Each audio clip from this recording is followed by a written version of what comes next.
Welcome to tonight's webinar on special education, and it's actually a primer. We're just going to talk about the basics and understand the basics. I appreciate everybody joining tonight. Please let me know if there are any hiccups, any errors with the software. This is sort of a test. We have some webinars coming up afterwards. So welcome, and I thank you. This is Craig, co-chair of SPED-PAC, and happen to be an advocate also. You see that on the bottom. First, we're going to take a look at a quick video.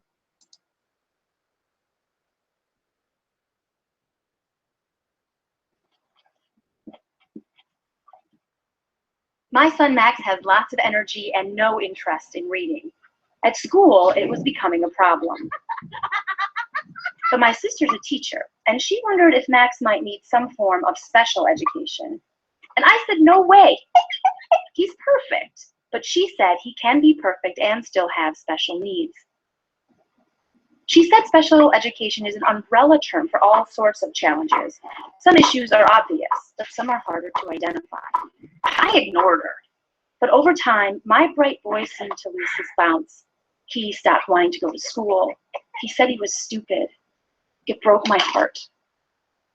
Turns out, we're not alone. Many kids have learning challenges, and there's a law called IDEA, which guarantees every child with a disability a free and appropriate public education.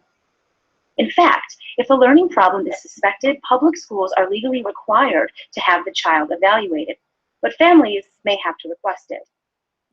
If the child's eligible, teachers, specialists, and parents make an individualized education program, that's IEP in EduSpeak, or a 504 plan. Legal documents which set forth what the school will do for the child. Sounds simple, right? Well, it rarely is. In Max's case, his first plan didn't have what he needed.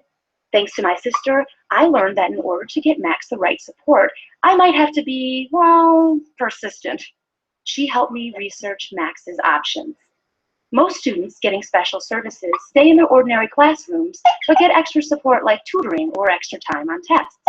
Some students end up in separate classrooms with specialized teachers, but spend part of the day with non-disabled peers.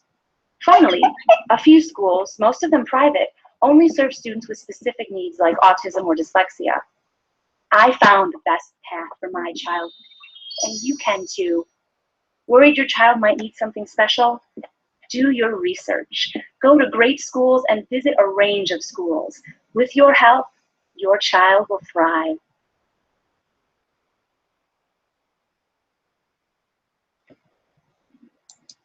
And no, that wasn't my voice nor my hand. Special education is based upon multiple laws, both federal laws and state laws. And these are several of them here, not all of them.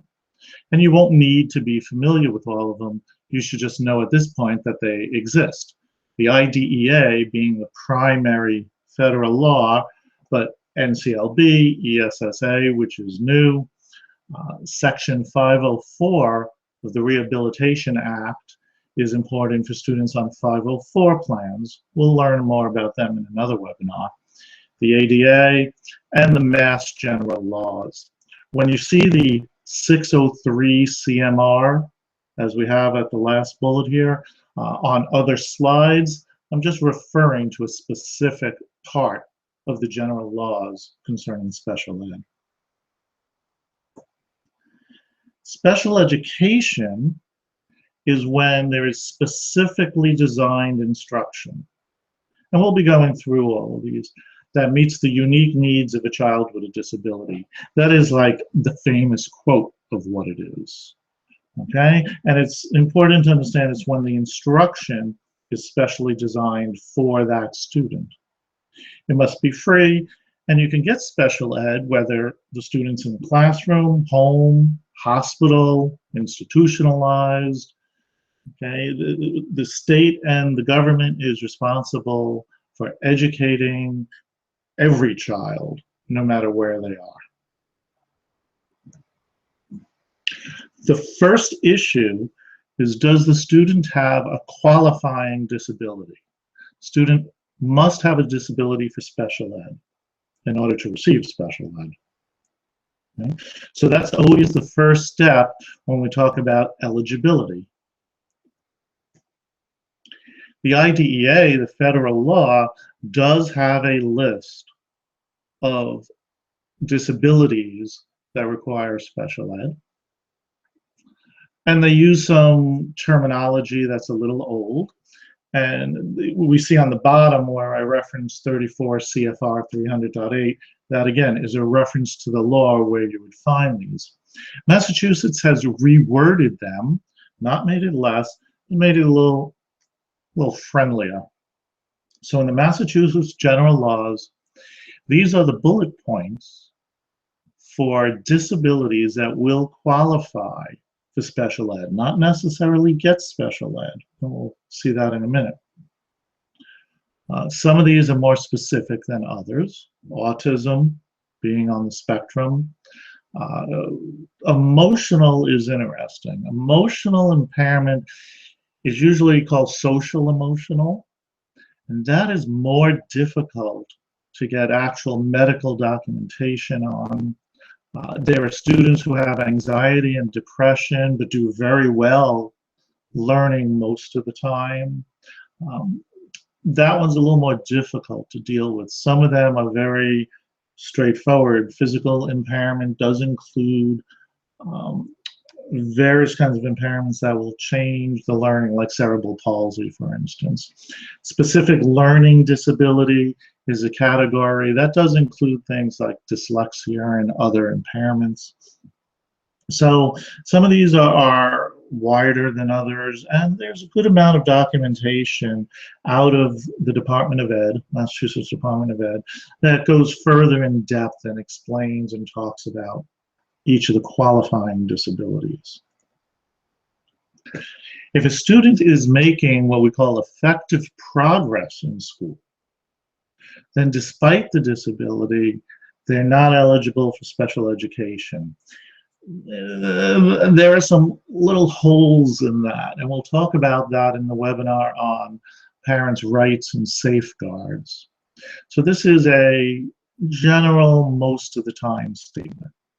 If the student is doing well in school, making grades, integrated well into the life of the school, even though they have a qualifying disability, they probably will not qualify for special ed. You may ask what effective progress is, and that's, again, a longer discussion. But for now, let's assume it means progress moving on with the curriculum and being able to understand what's happening in class. If the student is not making effective progress and the student has a qualifying disability, do they need specialized instruction? Specialized instruction means a different way of being presented the material. Okay? So does the teacher have to change the way they're teaching that a part of the curriculum in order for the student to continue to make progress? Now, or does the student need what are called related services? That could be nursing, physical therapy, occupational therapy, in order to be able to access the general curriculum. So the words here that are in italics are very special ed words, okay? So does the student need specially designed instruction, different instruction, to make progress, to make effective progress? Or does the student require related services in order to access the general curriculum? Okay? If yes, then the student is found eligible for special education. At this point, whatever the qualifying disability is really moot. We don't give special education based on the student's diagnosis, based on the student's disability. We give special education and services based on what that particular student needs. Now, yes, often if we know what the disability is, we have an idea of the area that we will need to work with the student. But once again, the qualifying disability, what it says on the IEP, whether it says autism, or it says a specific learning disability, whatever qualified for special ed, we can now put that aside and see what services are needed for the student. That's why we do not talk about a quote-unquote autism classroom. We don't just say, okay, students diagnosed on the spectrum, they go into this classroom. No.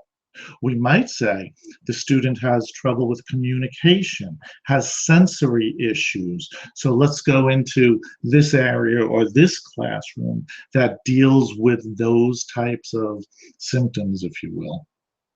Okay? That's why we do have a RISE program as opposed to an ASD program. Many of the students in RISE happen to be on the spectrum. But that's not why they're in RISE. They're in RISE because of their specific needs. That's where the I comes from in IEP, individual. Big key word in special education, FAPE. FAPE's an interesting concept. The F is easy, stands for free, no cost to the family. A is appropriate. We talk about an appropriate public education. That's obviously not a very specific word. If a student is getting all C's in classes, that very well might be an appropriate grade for that student. It's not they have to get A's. They have to have the most intense education. There is a case right now, Supreme Court has accepted, that talks about what is the expected education. What is the appropriate education? So it's a very difficult word to define and not worth getting into too much more for this webinar. But an appropriate education is fairly what you think it is. Public education, those words are easy. But again, I'm using the word access to the curriculum, key special ed words. Every child, special ed or not special ed, is guaranteed a free, appropriate public education. Every student in the United States. Access to the curriculum is the opportunity to learn the same curriculum as their non-disabled peers. The students must be involved in and make progress in that curriculum. Even though they may need changes to the content, different ways of learning, or, very importantly, different ways of showing what they have learned. But they need access to science, to math, to language. Okay. Access to the curriculum, it's in quotes. Throw that around knowingly at an IEP meeting, everyone will smile. Something that's actually a little newer, an expression that's being used a lot, is life of the school. Now, this quote comes from the Mass Disability Law Center, but this is defined in the Massachusetts General Laws. It's defined in many places. And you don't have to read the whole slide. The bold words are the important one. Every student has the right to be full participants in the life of the school. That means not only academics, but every student has the right to participate in extracurricular activities, sports, choir, drama, all the extracurricular activities that are sponsored by the school. Every child must have access to them. Full participation, okay? So students with disabilities are entitled to the aids and services needed to assist them in participating in all areas of school life. And that means if your child gets transportation, and transportation is in the IEP, your child gets transportation to extracurricular activities that they're participating in. We've had trouble with this in our district in the past, but you as parents must understand this is the law, this is your child's right to be involved as much as they and you want them to be in the life of the school. LRE is another term that's thrown around a lot, and it's the concept of the least restrictive environment. The law says students should be with their typically developing peers as much as possible. And this has to do a lot with out-of-district placements.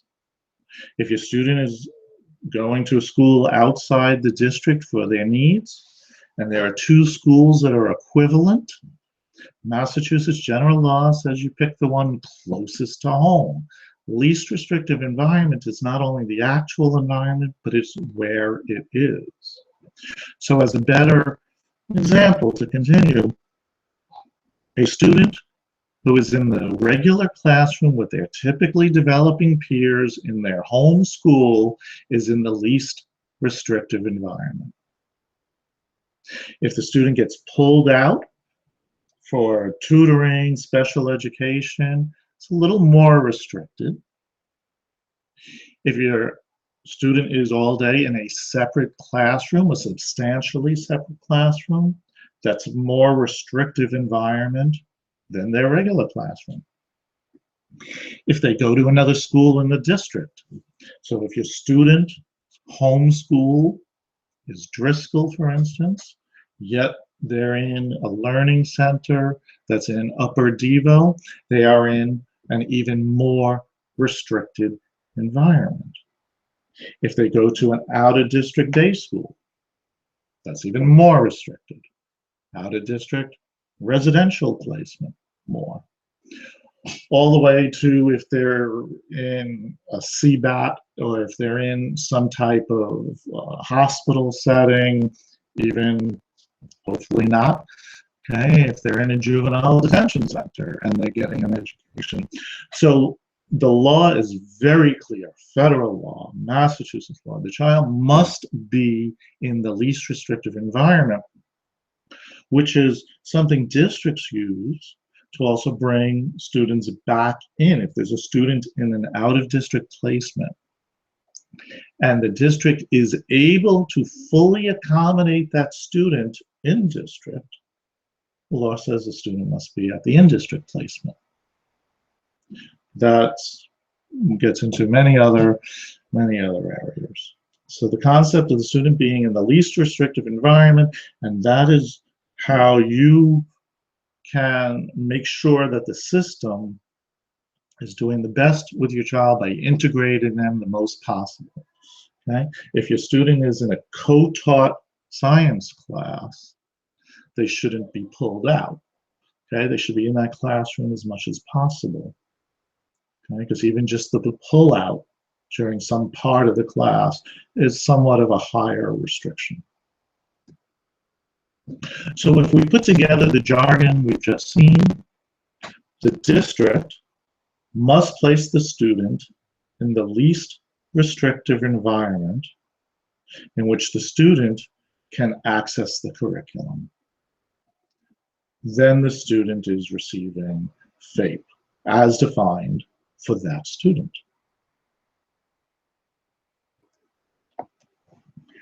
The IEP is a team of people designed, it's not a team of people, the IEP is designed by a team of people. They are defined in law who the members of the team are. There must be a special ed teacher. There must be someone from the district who can make decisions. The parents must be there. If the child has any interactions with general education during the day, takes any gen ed class, there must be a general ed teacher there. So a team is put together And they design the IEP, the Individualized Education Plan. Very important, the IEP is the definition of FAPE for that child. That defines the appropriate education, what is needed for this child. And it's a legal document. All services, specialized instruction that the student needs to obtain FAPE are written in the IEP.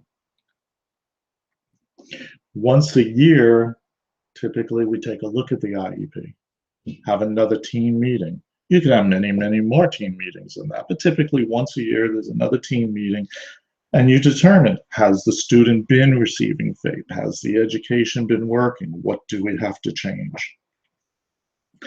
This last part is very important. This is directly out of the law. This is federal law and Massachusetts law.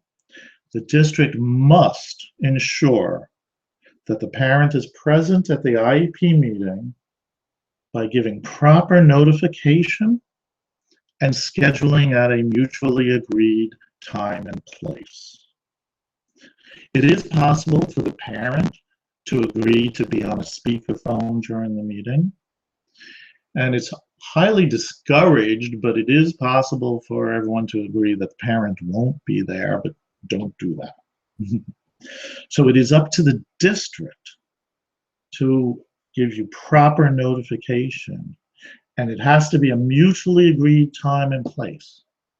If you work 2 days a week and the school claims to only do IEPs those 2 days of the week, no. They must make every effort to have you there. Okay? Now, if you work, 9 to 5 every day, obviously there has to be a mutual agreement and you need to be able to reschedule, but it is a mutually agreed time and place. Only after the IEP is designed and agreed to, after you have a definition of FAPE, what this child needs, that is when placement is discussed. Placement is where the child will receive FAPE. Must be in the least restrictive environment. But you cannot decide where the child's going to receive FAPE until FAPE is defined in the IEP. When you come to an IEP meeting, there cannot be a pre-printed placement page. Placement must be discussed at the end of that meeting or soon after, when there is an agreed upon IEP. And all of this is a team decision. Even though the parent is one member of a team that might have 5, 6, 7 people, you have a lot of say in it. It has to be a team decision.